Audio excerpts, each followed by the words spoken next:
Waktu kecil ya? Iya. Ini paling sih ya. Jadi mama sama papa itu tuh udah pisah dari aku kecil, jadi kayak TK.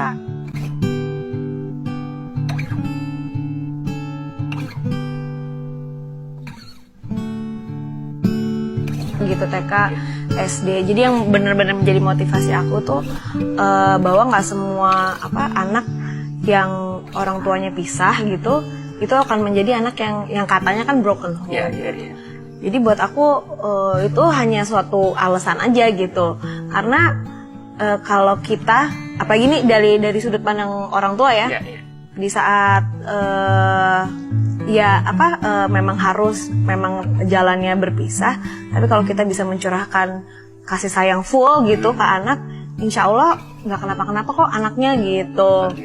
Jadi itu juga yang membuat jadi motivasi, yang selalu kasih motivasi itu mama gitu, bahwa karena aku ikut mama gitu kan, kasih sayangnya full dari mama, jadi motivasi gitu bahwa aku tuh dibesarkan sama seorang perempuan yang kuat, jadi harus jadi anak yang, karena dua-duanya waktu itu anak mama kan masih dua-dua perempuan gitu.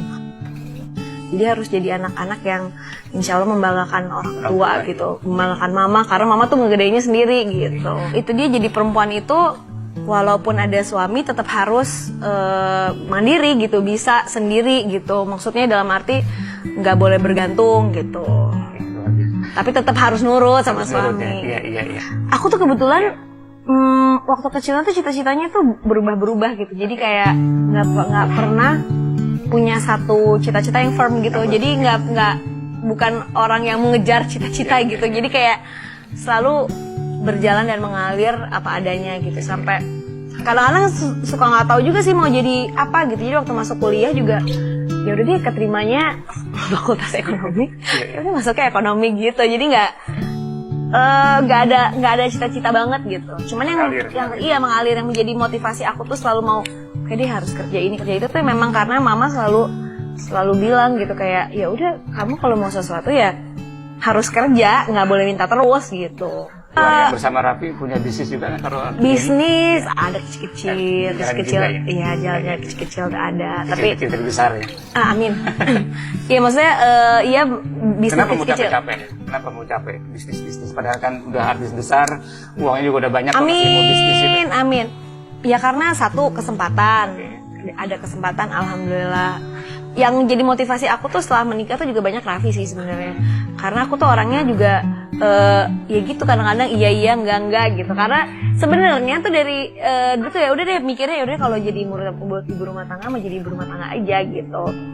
Tapi kalau bisa berpenghasilan juga, tapi dipengennya di rumah aja.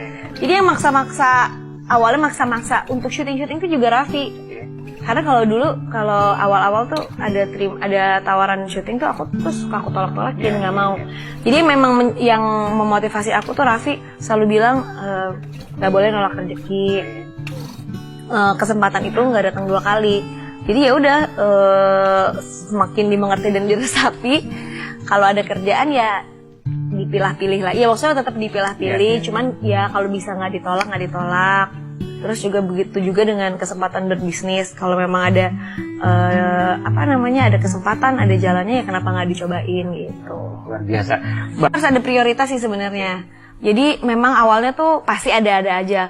Mau minta libur misalnya tadinya tuh gitu, libur seminggu sekali full gitu, atau Sabtu Minggu enggak. Itu tuh susah gampang. Tapi memang harus dari kitanya. Jadi kalau kadang-kadang yang namanya tawaran kan pasti ada aja yang menggiurkan kan. Sabtu Minggu ini gitu. Tapi memang harus, kalau aku sih pribadi harus firm gitu. Oke, Sabtu Minggu nggak mau terima kerjaan. Kalau mau di rumah itu juga ya kayak gini-gini gitu di rumah. Yang masih bisa main sama anak, ketemu sama anak. Kalau udah Senin sampai Jumat tuh aku biasanya dari pagi sampai sore ke malam tuh udah di rumah gitu. Jadi memang harus emang kitanya harus ini prioritasnya yang ini dulu, yang ini prioritasnya di mana gitu. Mbak Gigi, sebagai istri seorang sultan, Raffi Ahmad, ya kita semua tahu super sibuk, muncul di semua TV, muncul di Rans Entertainment, pastinya beliau super sibuk. Benar. Nah, gimana Mbak Gigi memanage hubungan komunikasi dengan Mas Raffi Ahmad?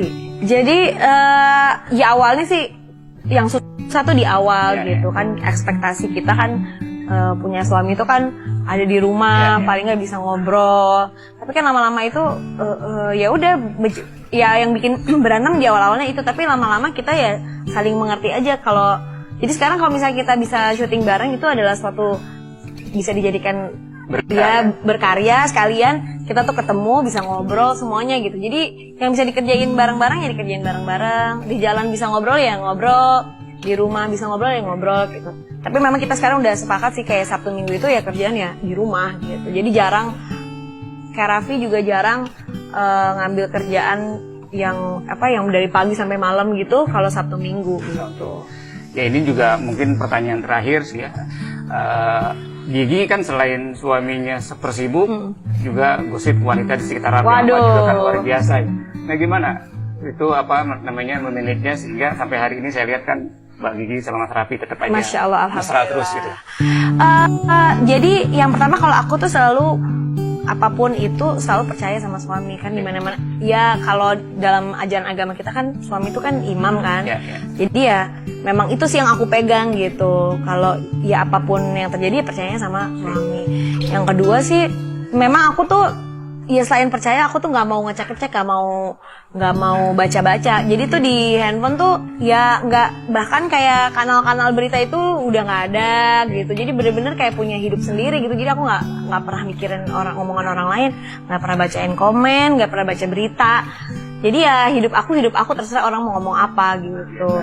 Ya terus apalagi ya, paling yang ketiga aku tuh selalu bisa, alhamdulillah tuh mungkin aku tuh orangnya memang rada cuek Pak. Jadi selalu punya cara, alhamdulillah selalu punya cara tuh cari kesenangan sendiri. Ya udahlah kalau misalnya suami lagi sibuk, lagi ada masalah ini itu, ya udah kita cari senang itu nggak bisa bergantung sama orang lain gitu. Jadi kita cari senangnya kita sendiri gitu.